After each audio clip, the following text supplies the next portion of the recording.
is Mark from Blerdkast. My question for you is this: what's more challenging, making music or acting? Well, first I want to say my name's Alan Z for those that don't know, because I don't know if I got it in my introduction in there, but I would say like emotionally, making music is more challenging because of the industry. But I think like writing is very easy for me, like as far as like creating music. But it's just being in the industry is harder. But I think as far as acting, like sometimes the roles can be more challenging because of like what I have to play. But in terms of dealing with the people, it's easier. So I don't want to say one is easier than the other. I feel like both has its challenges, but I love both. JB and JB versus the world. What was your biggest influence when you started in music? People that know me are gonna hate this answer. So my favorite rapper growing up was Eminem. So through Eminem, I like went into this rabbit hole of like underground and like classic like rappers that I love. Like I love like Rakim, Nas, Jay-Z, Pharoah Monch.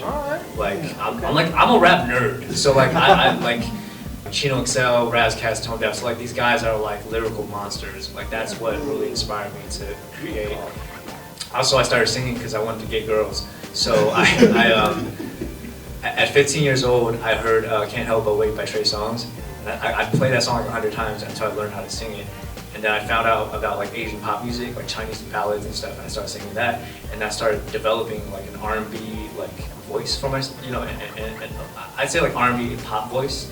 And so I combined those two because like I felt like rapping by itself, like I didn't know if like I could reach different audiences because I know melody is king, right? Like you study music, it's like you go anywhere around the world, melody is what's gonna carry you.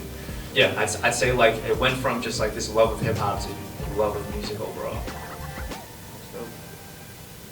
So you talked about that you're a really big hip hop head. What is it about the genre of hip hop and R&B that speaks to you, and why do you vibe or geek out to it so much?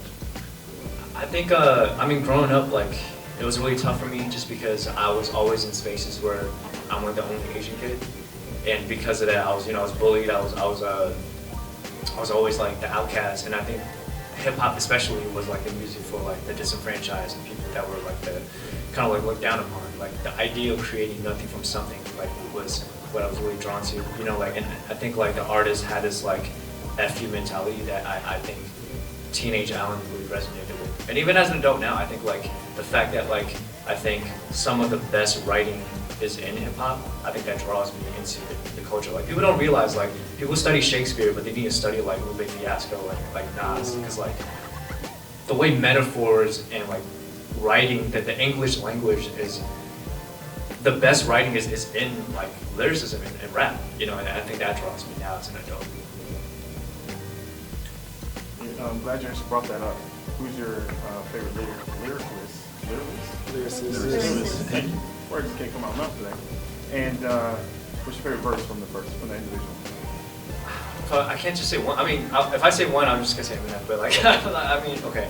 Besides Eminem, I'll say Nas, Rakim. There's an artist who actually became my mentor. His name's Tone Deaf. He's from the underground New York scene. I'd say he's in my top 5. Chino XL, who, if you guys remember, like he had an infamous beef with Tupac, and they made up before he died. Like, hit him up. He mentioned him. So like, he also became like another like OG of mine. Like, cause we met and did some work together. I'll say like Mos Def, like Common. Like I feel like in the 90s and 2000s, like there was such a good period of rappers that like were really rapping. Right. As far as like one verse, like it's really hard to pinpoint, but I would say like I'd say like anything from like Illmatic by Nas is like comes to mind, and I'd say like Pharoah Monch and Oh No. I think that's like it stands out to me. You know what I mean? Like rock is like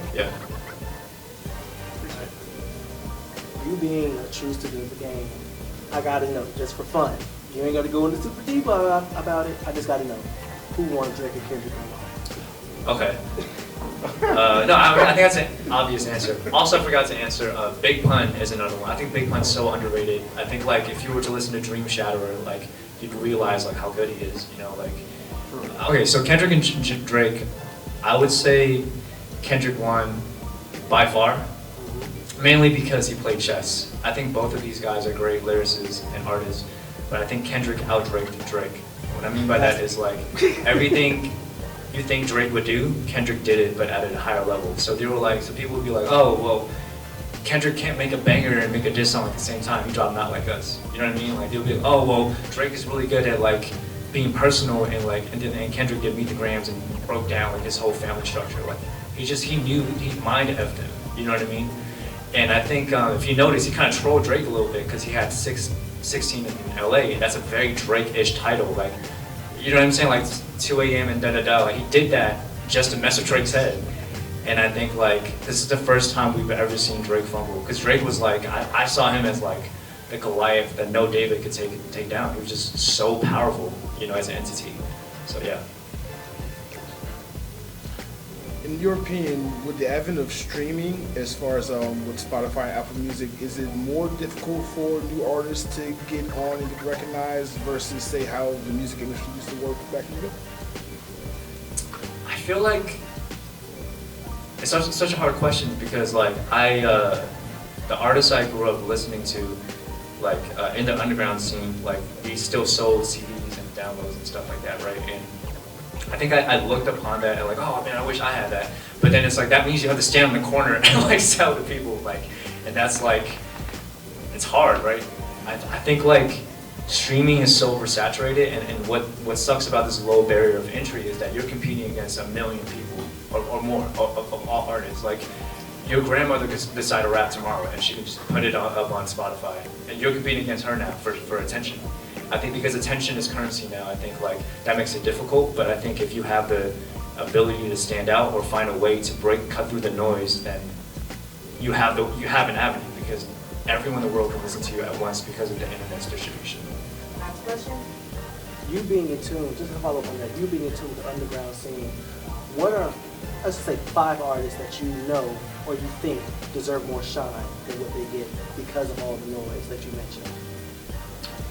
Number one for sure would be, I mentioned him before, but his name's Tone Deaf, like Tonedeff. Like he actually inspired me to do both rapping and singing, because his first album in 2005 called Archetype, it was like kind of experimental because he had like straight up rap songs, but he also had like piano ballads, and like he incorporated pop hooks, and like he did everything ahead of his time, but people didn't notice him. So that's one.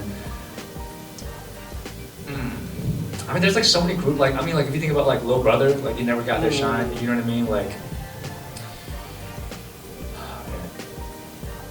Like Cunnilingus, you know, like there was a group called that. Like by the way, I think like he mentioned like how hard it was for them to get mainstream because their name sounds so much like Cunnilingus, and he just stuck with it. But like I remember like, you know, like talking to, because Tone Deaf, like he was their label president, and he was saying like, yeah, it was just really hard to get like press, like Time Magazine couldn't interview them and be like featuring Artist of the Year, Cunnilingus, because it's so like tongue in cheek, and so but they're great artists, you know what I mean? I feel like, you know, people like real like for example, like we've seen the rise of female rappers, but like people don't talk about like Rhapsody enough, you know what I mean? Or like Snow the Product, like people that can really rap, like people don't care. People just want to, you know, they want the gimmicks and stuff like that. I can't think of a 5th one, but I mean, there's so many, bro. Like I just feel like people don't listen to like what I grew up listening to, you know, like Big L, Big Pun, like artists that can really rap. There's like millions of them that people may never hear because they just don't care, right? And yeah.